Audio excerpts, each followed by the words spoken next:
Thanks everyone for coming, and thanks to Christoph for organizing this amazing tour. I feel so privileged to be part of the Furniture Fest family, so thanks to everyone who's read tonight. Thanks to St. Mark's, it's amazing to be here. So I'm going to read a little bit from my book, Annotated Glass, and then just a couple new poems. And basically this book follows the same couple characters around for the entire sequence. And the characters are Alyse, who's a middle school art teacher at a Bible school in the South. And they're basically breakup poems chronicling what happens after the end of her relationship with an actress named Jenny. So the first one is called Alyse at Home. Made a calendar out of her hair on the pillow. Each day marks one strand less startling there, dark S swerve in the milk sheets, margin, trophy, survey of loss. That first night she reached for my hips, dizzy with whiskey growling between us. Two women at the threshold of something nickel-edged and toxic. At the threshold of her door, she put something in my hand, and when I looked at the bus stop, it was change.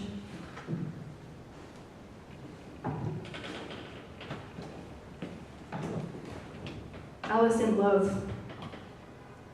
My eyes knot together a map from the kit of stars glued onto the ceiling above her bed, and Jenny spread on top of me, limb against limb, her hot breath soothing a liturgy into my ear.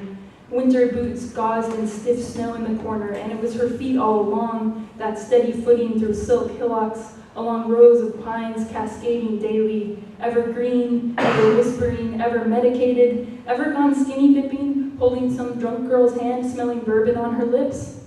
It was a concrete gully in the roof.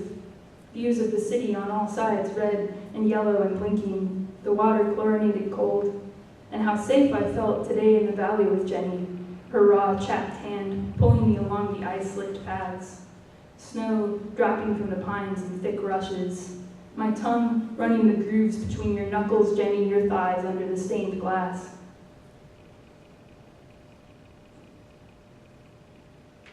Alyse writes down everything she needs to remember about Jenny. To lose weight for a play 1 month, ate only saltine crackers, kept a white bishop in the pocket of her jacket for luck, played Maria, played Juliet, played Christine, played chess, took off all her clothes and led me to a pool on a skyscraper, shoots skeet with a shotgun, smells like an orchestra tuning and the sea. Told me a fact about icebergs I didn't know. Lives in an old Methodist church. Grandmother was a florist. Doesn't eat salmon. Left side of the bed. Blue.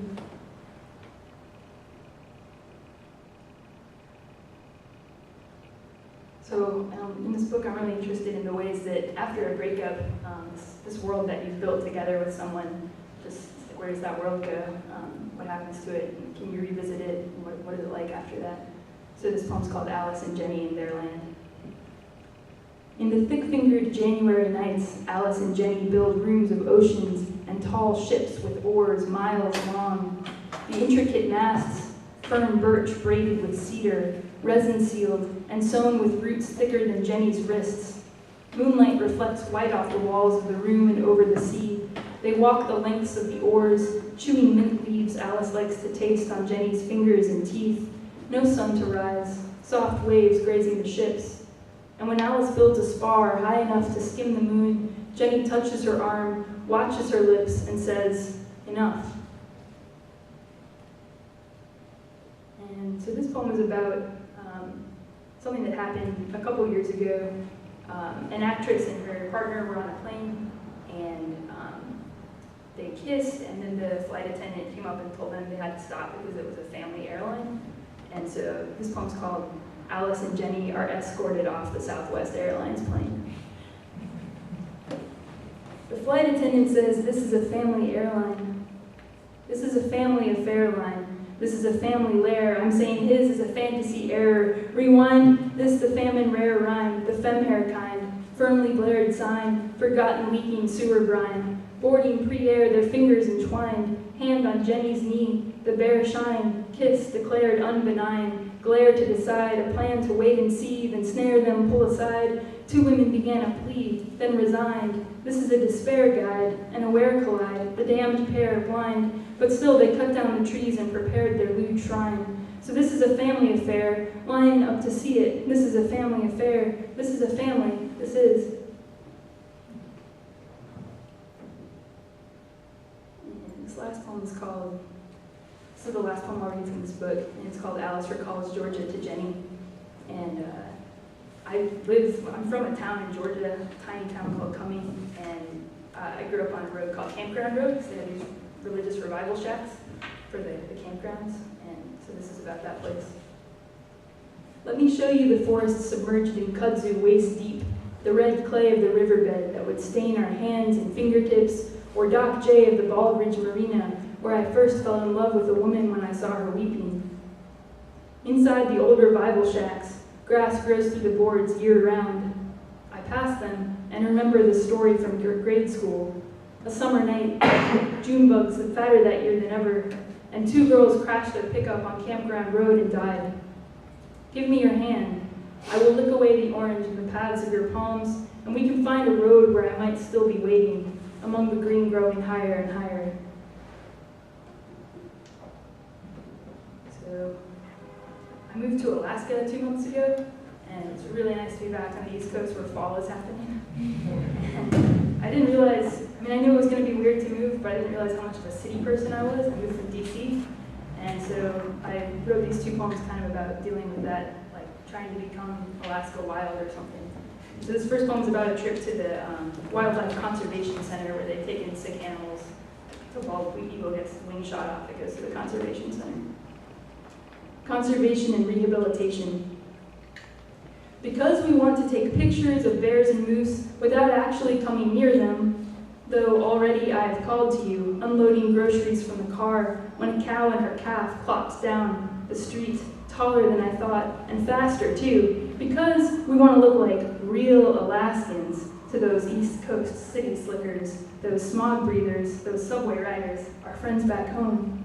We drive down the only highway to the center, where every 5 minutes for the duration of our visit, we hear the eerie shrieks of the elk, calling for one another in urgent lust, which at first I decide is the angry scream of a small girl throwing a tantrum in 5-minute intervals, but which Wikipedia informs me is one of the most distinctive sounds in nature, akin to the howl of the gray wolf. And later, when we learn from a colorful sign that females are attracted to the elk that bugle the loudest and most often, I sympathize more with the elk and with the caribou too, locking their antlers into one another, because everyone in this center is in love, including me, because when I stare at you, staring at a muddy bison sleeping pressed flush against the wire of her fence, and when I see your mouth move, and then later, before I put my mouth on you, when I ask what you talked with the bison about, you say, we understood each other, which I take to mean bison. There is nowhere for me to be safe. Woman I love, I have been your kind. And elk shrieks. Love, let's be the black bears that refuse our sirloin steaks, turning our noses up to the lead naturalist or the intern, whoever's feeding us that day, waiting patiently for a handful of frozen berries flung into our yard. Let's be those bears who come when called, eat our fill of this land, then pad back together into the thick brush, trying to be as wild as we still can. And this is the last poem I'll read. It's a true story. It's called Alaska State Fair, which is a very big deal in Alaska. If you're in Alaska, you have to go to the state fair. It's a cultural thing. The sign says, happiness is riding a pony. But the pony paces his stable in quick, nervous skips, as he should since he is being weaned. Not to mention the glittery man down the yellow trail who rides 2 horses, one under each foot, a long whip in hand, to spicy Latin guitar music. Pony, I am new to town, and miss lightning and also the sun. I fear the mountains are not enough, nor the pony rides, nor the 65-pound cabbage. And if I say I began an Iditarod musher trading card collection just to have something, if I say the sled dogs outside the gift shop, yipping and jumping in their lines, were dirtier and leaner than I hoped they might be, if I say I saw a man in a cardboard mask and thought I knew his name, would you tell me, pony, to wait until winter? To hang in there and wait to see what happens when the world gets really dark? Thanks.